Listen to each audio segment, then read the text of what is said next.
Hi செல்குட்டீஸ், நான் வந்துட்டு மணி என்ன 3 ஆயிட்டுனா நம்ம வந்துடுவோம். முந்தா நாள் போட்ட வீடியோவில் ஒரு சிஸ்டர் கேட்டிருந்தாங்க, என்ன சிஸ்டர் நீங்கள் இவ்வளோ ஃபீல் பண்ணுறீங்க, உங்களோட ஓல்ட் டோன் வரவே இல்லையே அப்படின்னு சொல்லிட்டு கேட்டிருந்தாங்க. ரொம்ப ரொம்ப சந்தோஷமாக இருந்துச்சு. பரவாயில்லையப்பா, நம்மளே வந்து கேட்குறதுக்குலாம் ஆள் இருக்குது, நமக்கு ஃப்ரெண்ட்ஸ் இருக்காங்கன்னு சொல்லிட்டு ரொம்பவே சந்தோஷமாக இருந்துச்சு. 2 நாளாக மூடு வந்து கொஞ்சம் ஆஃப் ஆகிட்டு, ஸோ அதனால் அந்த ஆஃப் ஆன மூடை எல்லாத்தையும் இன்றைக்கி தான் ஆன் பண்ணி விட்ருக்கேன்னு நினைக்கிறேன். அதனால் பழைய குரல் வந்துருச்சு. அல்ஹம்துலில்லாஹ், இனிமேல் தன்னால் ஒழுங்காக வீடியோ வரும் நான் நம்புகிறேன். என்னையே நான் ஃபஸ்ட்டு நம்பணும், அப்போனா தான் நான் வந்து வீடியோ போட முடியும் இல்லையா.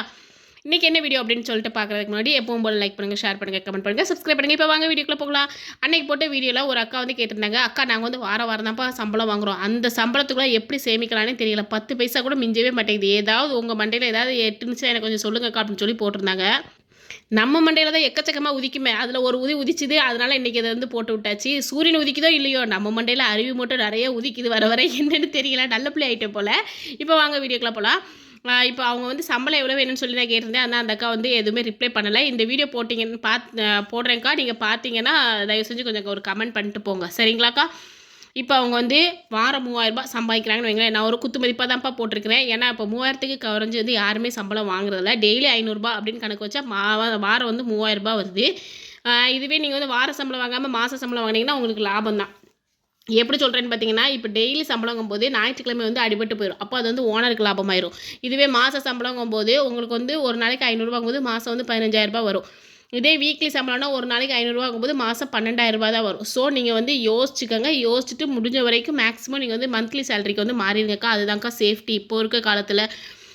நீங்கள் இப்போ வாரம் 3000 வாங்குறீங்கன்னு வைங்களேன், டெய்லி ஒரு 500 மந்த்லி 12,000 இவ்வளோ தான் நம்மளால் வந்து சேர்த்துக்க முடியும். நமக்கு வந்து வரவு வந்து வரும். ஆனால் கண்டிப்பாக எவ்வளோ காசு வந்தாலும் சரி, அதை வந்து நம்ம சேவ் பண்ணால் மட்டும்தான் நம்ம வந்து வாழ்க்கையில் உருப்பிட முடியும். ஸோ அதனால நான் வந்து வெறும் 1500 அப்படின்னு சொல்லிட்டு போட்டு வச்சுருக்கிறேன். ஆனால் நான் போட்ட பட்ஜெட்டெல்லாம் பார்த்தீங்கன்னா எக்ஸ்ட்ராவே சேவிக்கலாம். நீங்கள் வாங்க வீடியோ ஸ்கிப் பண்ணாமல் பாருங்கள், அப்போ தான் உங்களுக்கு புரியும். நான் சொன்ன பட்ஜெட்டில் போட்டிங்கன்னா 1500 2000 2500 வரைக்கும் சேமிக்கலாம். செலவுகளை ஃபஸ்ட்டு நீங்கள் 3 வகையாக பிரிச்சுக்கோங்க. எப்படி செலவுகளை ஃபஸ்ட்டு நீங்கள் 3 வகையாக பிரிச்சுக்கோங்க. எப்படி மாத செலவு 1, வார செலவு, தின செலவு. மாத செலவு எல்லாத்துக்கும் உள்ளது, வார செலவு நமக்கு எல்லாத்துக்குமே உள்ளதா, தின செலவு வந்து 1-2 பேருக்கு உள்ளது. எல்லாத்தையும் சேர்த்து வச்சு நம்ம வந்து சேவ் பண்ணலாம் ஈஸியாக. நான் சொன்ன பட்ஜெட்டில் நீங்கள் பண்ணிங்கன்னா மாதம் நீங்கள் ஒரு நல்ல அமௌண்ட் எடுக்கலாம். அது வந்து வருஷத்துக்கு சேரும்போது சூப்பராக நம்ம வந்து சேவிங்ஸ் பண்ணலாம்க்கா. அது எப்படின்னா, நமக்கு வந்து இப்போ சம்பளம் 3000 வீக்லி செலவுக்கு நம்ம எப்படி எடுத்து வைக்கணும் அப்படின்னு நான் சொல்கிறேன் பாருங்கள். ஒரு வாரத்துக்கு 3000 வாங்குகிறோம். சேவிங்ஸு 300 × 4 1200 அப்படின்னு சொல்லிட்டு போட்டிருக்கேன். இது வந்து குத்து மதிப்பாக போட்டிருக்கேன். கண்டிப்பாக நமக்கு வந்து என்னோட டிப்ஸ் படி நீங்கள் பண்ணிங்கன்னா சேவிங்ஸ் வந்து உங்களுக்கு கண்டிப்பாக கூடும். ஸோ அதனால் என்னோட டிப்ஸ் படி நான் சும்மா தான் போட்டு வச்சுருக்கேன். நீங்கள் நெக்ஸ்ட் வந்து பாருங்கள், அப்போ தான் உங்களுக்கு ஃபுல்லாக புரியும். மந்த்லி வந்து 1500 × 4 6000 அதாவது மளிகை ஜாமான் மற்ற இதுக்கு எல்லாத்துக்கும் தேவைப்படும் இல்லையா, அதனால். வீக்லி வந்து 500 × 4 2000 போட்டிருக்கேன். ஸோ ஓகேவா. டெய்லி 250 × 4 1000. இந்த 250 தான் நம்ம வந்து சேவிங் பண்ணுவோம். அது எப்படின்னு சொல்கிறேன் இப்போ பாருங்கள். ஃபஸ்ட்டு வாடகை வந்து ஒரு 4000 போட்டுக்கோங்களேன். வாடகை எவ்வளவு? 4000. மளிகை 2000. கேபிள் 240.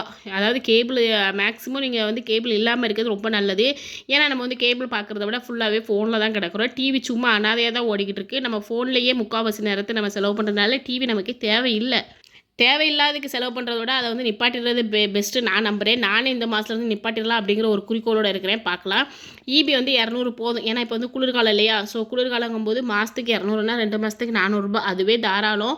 முடிஞ்ச வரைக்கும் நீங்கள் ஈபியை வந்து குறைங்க. நான் என்னுடைய ஃபஸ்ட்டு வீடியோலேருந்து லாஸ்ட் வீடியோ வரைக்கும் எல்லாத்துலேயுமே சொல்கிறது ஒன்றே ஒன்று தான். உண்ணாமல் திங்காமல் அவன்கிட்ட போய் கொடுக்கணுங்கிற அவசியமே இல்லை. அந்த அதாவது அவனுக்கு கொடுக்குற காசை வச்சு நம்ம குழந்தைங்களுக்கு ஸ்நாக்ஸே வாங்கி கொடுத்துடலாம். ஸோ உண்ணாமல் திங்காமல் அவனுக்கு கொடுக்க வேண்டாம். ஈபிக்கு 200. கேஸ் எவ்வளவு? ஒரு மாதத்துக்கு 500, 2 மாதத்துக்கு 1000. எப்படியும் ஒரு மாதத்துக்குன்ட்டு 500 வந்துடும். 2 மாதம் வரைக்கும் நீங்கள் கேஸை கொண்டு வரது உங்கள் சாமர்த்தியங்க்கா. உங்களோட சாமர்த்தியத்தை பொறுத்து தான் நீங்கள் வந்து கேஸ் வந்து அவ்வளோ கொண்டு வர முடியும். ரீசார்ஜுக்கு வந்து 300 × 2 600. எப்படி ஏர்டெல்லை பொறுத்த வரைக்கும் 300 வாங்கிடுறான், வேறு வழியே கிடையாது. 300 நீங்கள் பண்ணி தான் ஆகணும். பாலுக்கு வந்து 900. அரிசி வந்து 1100. இந்த அரிசியை வந்து நான் ஏன் இதில் சேர்த்துருக்கேன்னா, இதுலேயும் நீங்கள் சேர்த்துக்கலாம், இல்லைனா இந்த டெய்லி இருக்குது பார்த்தீங்களா, அதிலே நீங்கள் வந்து சேர்த்துக்கலாம். ஓகேவா. எல்லாத்தையும் சேர்த்து பார்த்திங்கன்னா 9540 தான் வரும் இது மொத்தமாகவே. நெக்ஸ்ட்டு என்னென்னு பார்த்தீங்கன்னா, இப்போ வீக்லி சேலரிக்கு வருவோம்.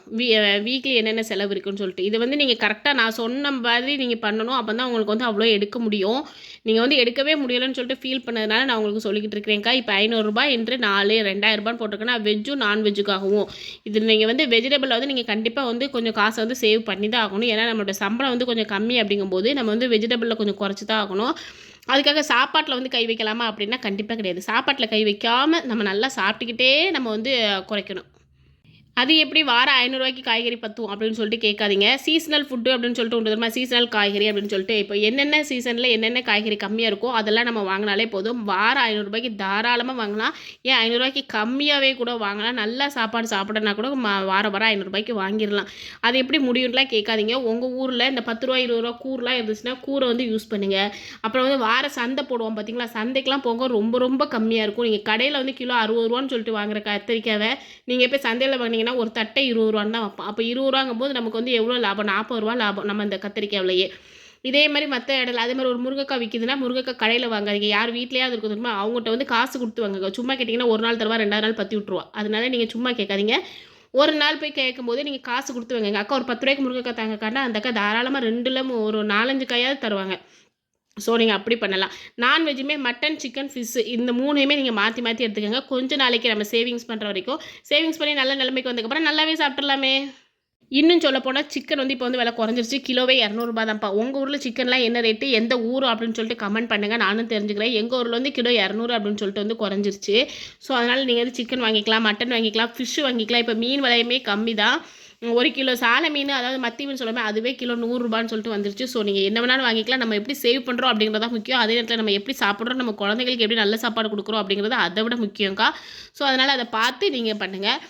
டெய்லி பட்ஜெட்டில் 250 ரூபா எடுத்துக்க சொன்னேன் பார்த்தீங்களா? இந்த 250 ரூபா எதுக்குன்னா, நீங்கள் ஒரு வேளை பஸ்ஸில் போகிறீங்கன்னா பஸ் செலவுக்கு மேக்ஸிமம் நீங்கள் வந்து பஸ்ஸில் போகும்போது நம்ம கவர்மெண்ட் ஐயா கொடுத்தாரே அந்த பஸ்ஸில் போயிட்டு வாங்க, பிங்க் கலர் பஸ்ஸில்.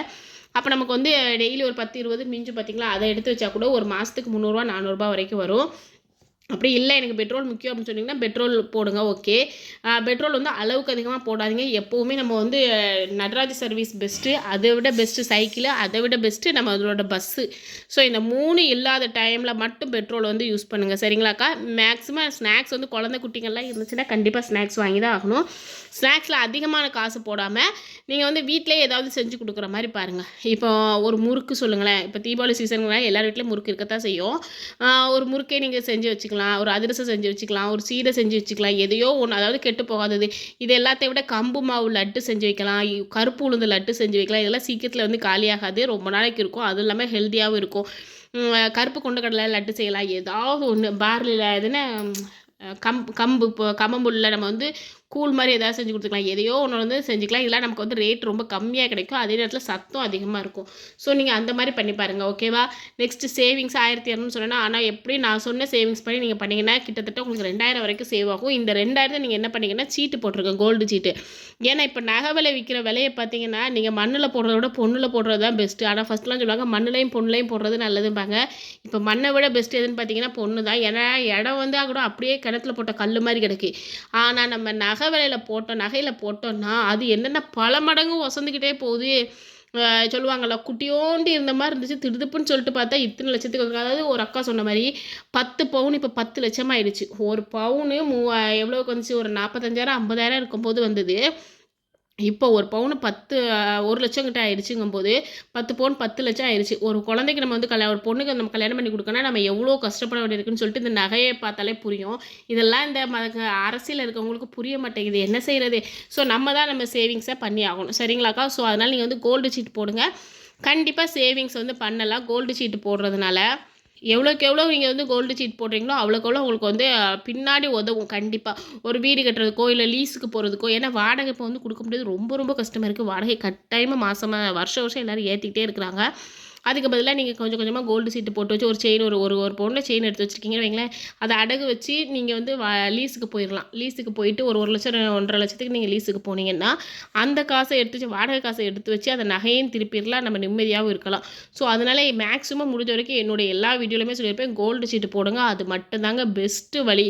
நீங்கள் போஸ்ட் ஆஃபீஸில் போடுறீங்க, பேங்க்கில் போடுறீங்க, அதெல்லாம் எனக்கு அந்தளவுக்கு தெரியல. ஆனால் கோல்டு சீட்டு போட்டு பாருங்கள், நம்ம வேறு லெவலில் முன்னேறிடலாம். ஸோ கண்டிப்பாக ட்ரை பண்ணி பாருங்கக்கா. அக்கா என்னோடய வீடியோ உங்களுக்கு பிடிக்கும் நம்புகிறேன். என்னோடய வீடியோ பிடிச்ச எல்லாருமே சப்ஸ்கிரைப் பண்ணுங்கள், லைக் பண்ணுங்கள், ஷேர் பண்ணுங்கள், கமெண்ட் பண்ணுங்கள், சப்ஸ்கிரைப் பண்ணுங்கள். வாங்க கமெண்ட்டில் பழகலாம். டாட்டா, பைமா.